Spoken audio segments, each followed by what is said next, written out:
Now that Elul is here, time to think about tshuva and time to think about Tefilla. Just saying a word very, very briefly for Rabbi Stepsky's Tefilla program. And I think the concept to think about here is, how does Tefilla work? How does prayer actually work? The miracle of prayer is that you can, so to speak, change Hashem's mind.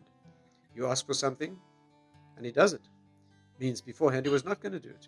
That's a great mystery. In fact, it is mentioned in some of our sources that Tefillah is no less than a miracle. But the question to ask is, how does the miracle work? How are we zeiche? How do we merit that miracle? And I think a very deep secret, which you find in the works of Rav Yosef Albor, is that Tefillah is not meant to change Hashem. It's meant to change you. In other words, if you're a kind of person who could not really use what you're asking for, you would use it negatively. It's not good for you, not good for Hashem, not good for the world. He won't give it to you. But if you can use your tefillah as a meditation that changes you deeply enough that you become the kind of person who could well use the thing you're asking for, you could get it. Not because you changed him, but because you changed you. How's this relevant to Elul? Because Elul is the time of tshuva. And tshuva is the time of changing the self. It's exactly the same. Different mechanisms, but same end result.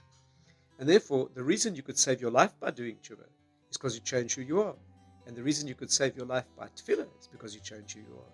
Tefillah, tzedakah, and tshuva can rip up a lethal decree. And the reason is they all change you.